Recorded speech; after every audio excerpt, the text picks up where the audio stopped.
Magandang umaga po mga kabayan. Welcome po muli sa ating panibagong araw at panibagong update dito po sa probinsya ng Candelaria, Quezon at Sariaya. Latest update po tayo rito mga kabayan sa Package A. May haba po itong 10.21 Candelaria to Tayabas, no?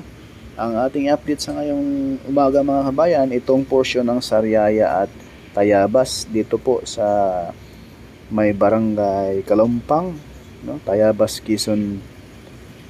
Ayan po mga bayan, ito na po yung napakalapad na. Bago po mga bayan, ito muna, adaanan muna natin itong ginagawa rito sa may Alaminos sa probinsya ng Laguna, no? Ito na po yung ilalim nito mga bayan. Yan na po yung Maharlika Highway, yung pakanan na puntang Alaminos, San Pablo. Itong pakaliwa papuntang Maynila, no? At ang alignment ng SLEX TR4 sa taas po dadaan. Ayan na po yung alignment. Ngayon po mga bayan, sa baba dyan, tinatambakan na po nila ng buhangin at naglalatag na po sila ng bakod. Ang tanong ko lang dyan, shout out po sa mga engineer, nilalatagan na nila ng bakod mga kabayan yung gilid, tapos yung ibang portion ay hindi pa sila naglatag ng concrete cement, na may mga area na po na dapat lalatagan na sana ng concrete cement mga kabayan, no? Pero dito, ayan po sa bandang kanan, may mga bakod na po yan mga kabayan. Yan na po yung bundok doon sa pinakaunahan mga kabayan. Yun na po yung tinatambakan kagahapon, yung unang update natin dito, no? Yan po mga bayan, atin pong i-update ngayon yung mismong area ng Candelaria, Sariaya at mismong Kalumpang, Tayabas. Ito po yung Package A, 11.32 kilometers, Macban, Laguna. Package B, Macban, Laguna to San Pablo, 12.75 kilometers mga kabayan. Package C, San Pablo, Laguna to Chaong, Quezon, may habang 7 kilometro, no? At package D, Chaong, Quezon to Candelaria, 15 kilometers. At yung package A, Candelaria, Quezon to Tayabas, may habang 10.21 kilometers. Na kung saan dito po tayo mag-update ngayon mga kabayan. Candelaria, Sariaya to Tayabas, may habang 10.21 kilometers mga bayan. Malapit na po tayo doon sa pinakadulo ng Barangay Mayaw, Lucena, no? Ayan, kaya abangan po ninyo mga bayan yung ating mga update pa rito sa SLEX TR4. Sa dulo na po tayo mga bayan, no? Ayan.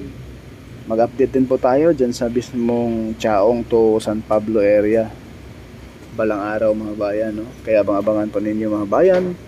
Huwag po tayo mag-skip sa ads. Malaking tulong na po yan sa pag-vlog natin, no? Sa transportasyon natin mga bayan, dahil medyo mahal ang gas ngayon.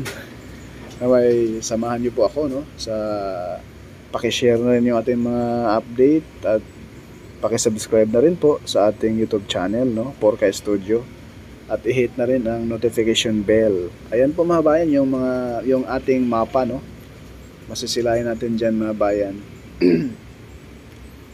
Bali ang bundok na papatagin, bali isa na lang mga kabayan, yung doon na lang po sa Santo Tomas mismo. Ayan, dito po tayo mag-update sa itong bibilugan natin dito.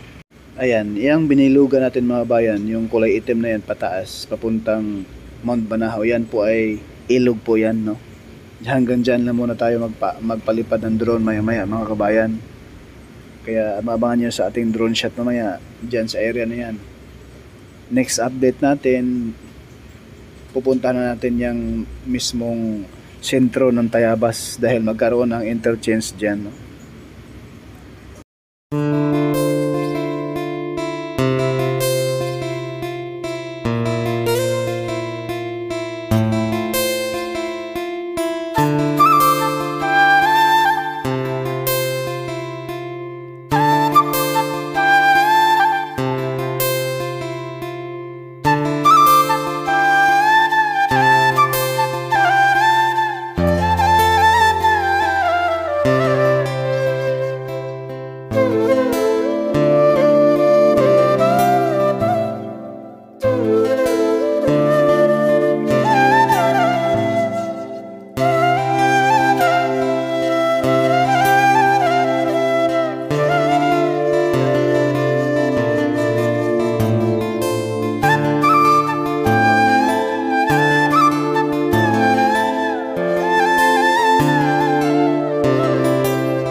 tayo first update natin dito sa area nito mga bayan. Ayan po, malapad po yung baba na yan, itong area ng Candelaria dahil po sa interchange dito, no. Ayan po yun sa unahan yung may naka ano na yan, may kabundok dyan mga bayan. Dyan po itatayo yung Candelaria interchange. Ayan, magkakaroon ng interchange dito mga bayan bago yung Tayabas interchange, no, na may haba po silang mula Candelaria papunta doon sa Tayabas, 10.21 kilometers po yan. Yan. Kaya malapad yung sa unahan, yung may mga punong mangga dyan, dahil dyan po itatayo yung Candelaria interchange.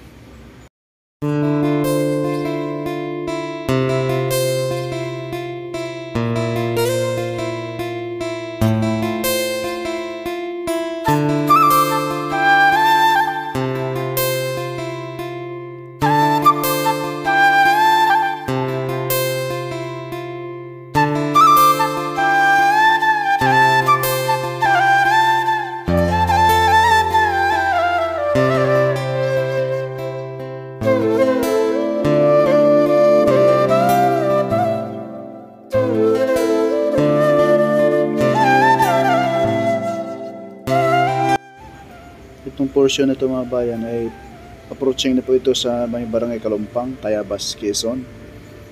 Itong area na ito, medyo ano pa lang dito mga bayan, nagbabaon pa sila ng mga drainage, no. Pagkatapos niyan, saka pa sila magtambak ng lupa dyan sa area.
Gusto ko sanang papuntahin po dun sa pinakadulo mga bayan yung ating drone, kaso tinatangay na ng hangin, no? At yun lang po muna yung ating latest update rito po sa Sariaya at boundary ng Tayabas, Quezon sa may barangay Kalumpang mga bayan. Maraming salamat po. Please like,